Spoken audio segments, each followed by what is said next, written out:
제가 그냥 하면 됩니까? 이게 처음 와봐가지고 그냥 제가 하면 되는 거예요? 예? 예. 예, 안녕하십니까? 저는 미디어워치 전인재 대표 고문입니다. 태블릿 PC 관련 중대 사실을 알리기 위해서 이 자리에 섰습니다. 미리 지금 이 자료를 드렸는데요. 요약해드리면은 어떠한 물건을 누가 소유하고 사용했는지는 누가 돈을 냈는지가 직결됩니다. 이제껏 이 태블릿 PC는 최서원 것이라고 얘기했지만은 실제로는 청와대 김한수 행정관이 돈을 내고 개통을 했었습니다. 근데 왜 이게 문제가 안 됐냐면은 지금까지 검찰과 JTBC와 김한수 행정관은 자기가 개통은 했지만 법인카드로 해서 법인회사 카드로 자동이체를 시켜놨기 때문에 나는 돈이 나가는지도 몰랐다.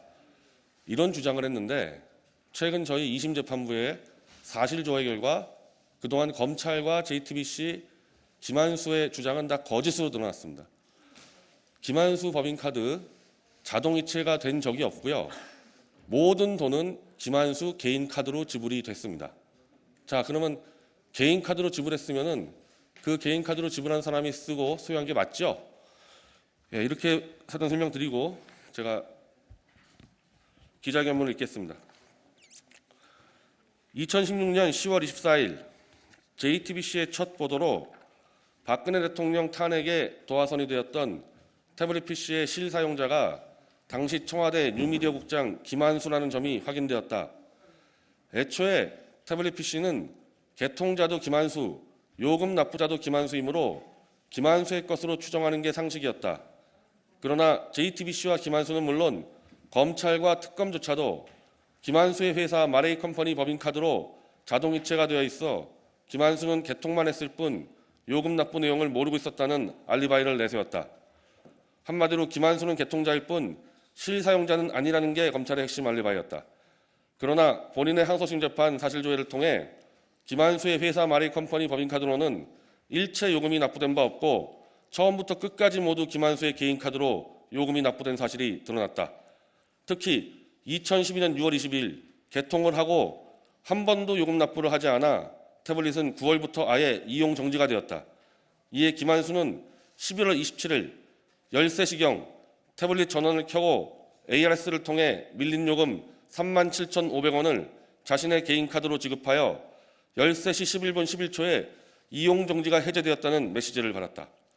그 후론 태블릿에서는 13시 13분 42초 대전역 유세 다운로드, 그 뒤 13시 15분 한글비어 앱 설치, 그리고 대전역 유세 파일을 한글비어 앱으로 열람, 그리고 13시 45분 포털 사이트 다음에 접속해 이메일 확인하는 등 사용 내역이 남아있다.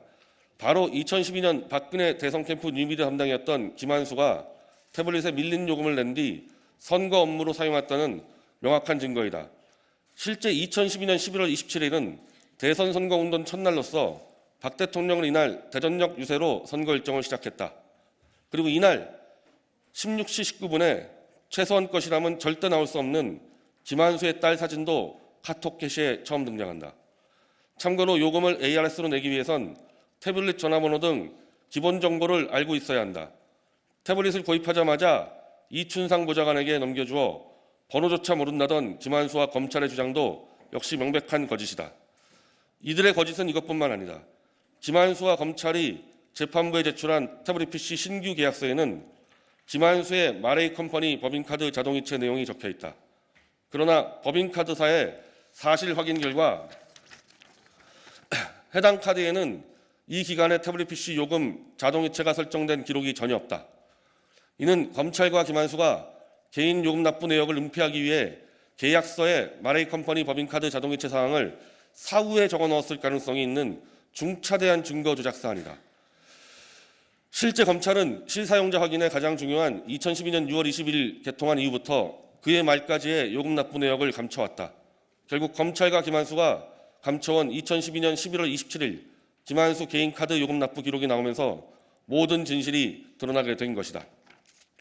이미 태블릿 PC 사용 내역에는 김한수의 딸 사진, 김한수가 전담해온 창조경제 홈페이지 작업 기록이 발견되는 등 김한수 사용 증거는 충분했다.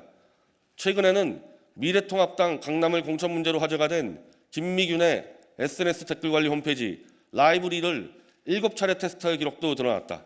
이런 전문적 작업들을 당시 50대 후반의 컴맹 아주머니 최서원이 수행했다는 건 애초에 억측이었다. 상식적으로 모든 물건은 그 물건을 구매한 사람, 사용료를 낸 사람의 소유물이다. 회사 법인카드에서 자동으로 요금이 빠져나가 몰랐다는 검찰 JTBC 김한수의 알리바이는 완전히 무너졌다. 본인은 대체 누가 어떤 목적으로 태블릿 관련 거짓을 유포했는지 명명백백히 밝히기 위해 김한수는 물론 당시 검찰의 노승권 전 서울중앙지검 1차장, 당시 특검의 수사팀장, 현 윤석열 검찰총장을 재판에 증인 신청하는 것은 물론 위증죄, 증거인멸 및 조작 등으로 고발 조치할 것이다. 또한 21대 총선 이후 원 구성이 되면 야당을 중심으로 태블릿 PC 특검 및 청문회를 시행할 것이다. 네, 이상입니다. 혹시 질의사항 있으십니까?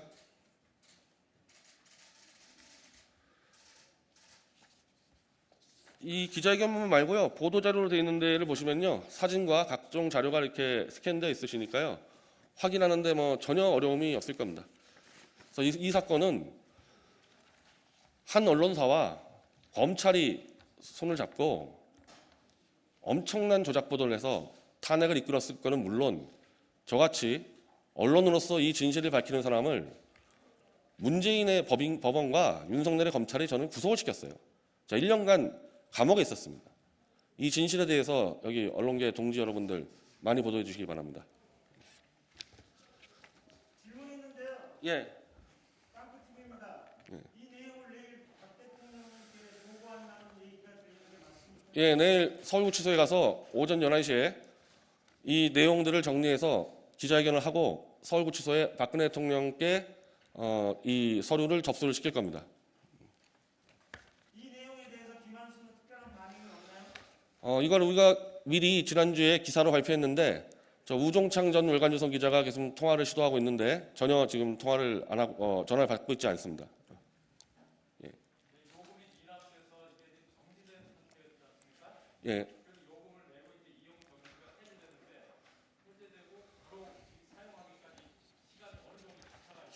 지금 여기에 우리 자료가 있습니다. 이 보도자료에 나오면요.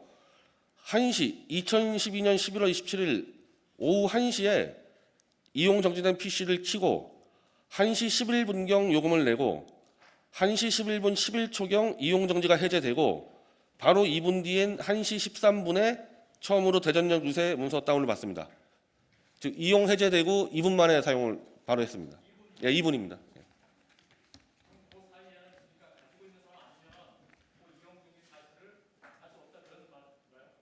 불가능하죠. 요금을 낸 사람이 바로 그 자리에서 사용했다고 그렇게밖에는 해석이 안 됩니다. 그래서 김한수가 냈기 때문에 김한수가 바로 썼다는 얘기입니다.